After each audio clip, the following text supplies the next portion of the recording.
I'm a Bay Area kid through and through. You know, I was born in San Leandro.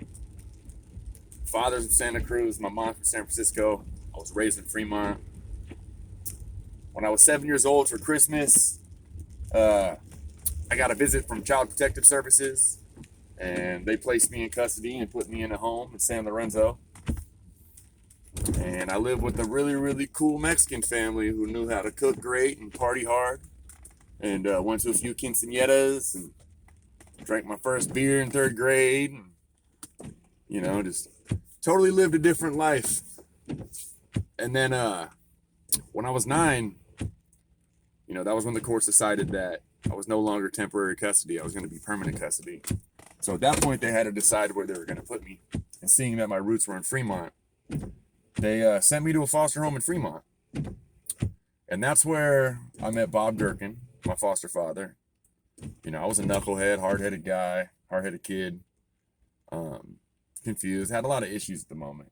I was young and just all fucked up. But me and Bob bonded over wrestling real quick.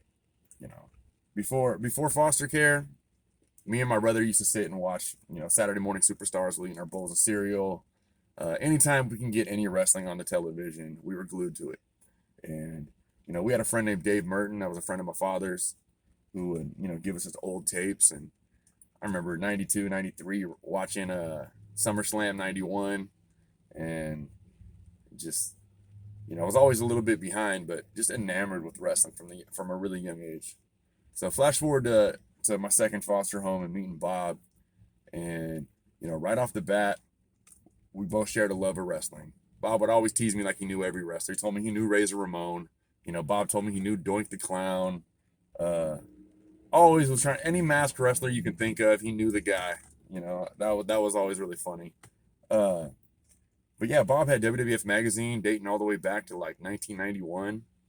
And, I would sit there and just dig through his old WWF magazines. It was nice getting it monthly, just took me away from everything going on at the time. Flash forward to my high school years. My biological mother got me out of a foster home. She got her life together, and I'm extremely proud of her for the hard work that she put in and everything she went through in her life too, But I went to this little place called Lake County, and some people know it as Clear Lake, and a little town on Clear Lake is Kelseyville. And that's where I was. And, in high school, I just didn't really relate to a lot of the people there. I had some friends, but we were all just so different. It was such a culture shock from where I come from where they came from. A lot of things just didn't match up and mold. And I wasn't always the easiest person to get along with myself. So, post high school, I was always just looking for that inner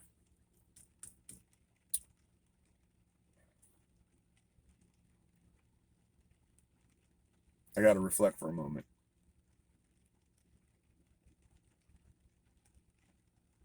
That validation. Always wanted that inner validation. Being tossed around as a kid and going through a lot of things that I went through. I always wanted to figure out how to show my potential to the world and let them know that they almost missed out on something. And over time, as I've grown older and become an adult, I don't see things that way anymore. And I do things more for me than to prove to anybody or show anybody anything. Because at the end of the day, when you do things for yourself, that's when they're really fulfilling. And that's when they really bring you joy and satisfaction. So,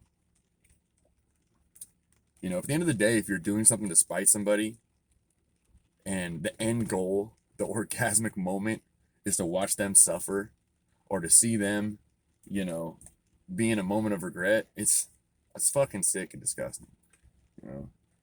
When I was young, I used to have those childish drives like that. In the short term, they may have got me like pushing, but those goals never got me anywhere, and they weren't really helpful with my mindset. They just kind of rotted who I was. So, I just want everyone to know that it doesn't really matter where you come from. It doesn't matter what you've been through. Everyone has a different journey. Everyone takes their bumps and bruises differently. And working hard and keeping your nose down, despite everything you're going through, it's all you can do. You just got to keep moving. You got to keep pushing forward. I've heard it said by my friend's father, Bill Reed, you know, he'll break it down to you like this. You got two options. You can either stay where you are and endure it, or you can just keep pushing through it. You know, it's your choice. So, best shot you got is to keep pushing through it and to try to learn and cope with what you're dealing with. But you always got to keep pushing forward. And you always got to have that positivity and that outlook that, you know, in time, you will conquer whatever the issue is. You are capable of it. And the more I've started to look that way at things, the more everything around me has become, you know, not as daunting and more manageable. And it just takes time being here and seeing things. You got to take a couple bumps and bruises. You got to lose a few times to really, you know, to be able to savor winning. If all you ever did was win, you'd be a fucking loser because you really wouldn't know how to lose, how to express yourself, how to act right when you're in that moment. So every mountain that I climb, and you know, every time that I succeed and check off another goal, you know, and I turn things that were fantasies into reality, you know, and that's the problem. I used to have a lot of fantasies, things that I said, oh, I want this so bad, but I didn't want it. You know, I have goals now. There's things that are really far, really hard to reach goals that I may never get to, but I'm just hacking off my short-term goals and working my way to my long-term goals and doing everything I can to make sure that I'm going to reach these finish lines. And, you know, I want to be able to look back and I want people to look and see, hey, when I was younger, there was a lot of doubt around me and there was a lot of silence. There was a lot of times when I needed cheer. I needed somebody to motivate me. I needed somebody to say, you know what, you fucking got this. There's something there. And if you just keep pushing, someday you may be somewhere with that. So go for it, you know? And if you have that in your heart, fucking ride that passion out. And sadly, I didn't get that in a lot of places growing up. And, you know, even when I got into the wrestling business, it was like everyone shouted, oh, DDP started at 35. You know, but we all know DDP was in the business a lot sooner than 35. Um, but realistically, there were all these roadblocks and barriers and things that were saying, oh, no, oh, not going to make it. Oh, probably can't do it. Oh, bad idea, bad decision. What are you doing? What are you thinking? And the minute I've gotten in the game and started betting on myself and just started working really fucking hard to achieve a dream and a goal, the path has become so much clearer. And I realize that no one stops you but you in any goal, any career. And it took me beating my fucking head in wrestling the last 3 years, you know, taking bumps on a hard mat. Fuck, 3.5 years now, year and a half of training, you know, 2 years of being out there.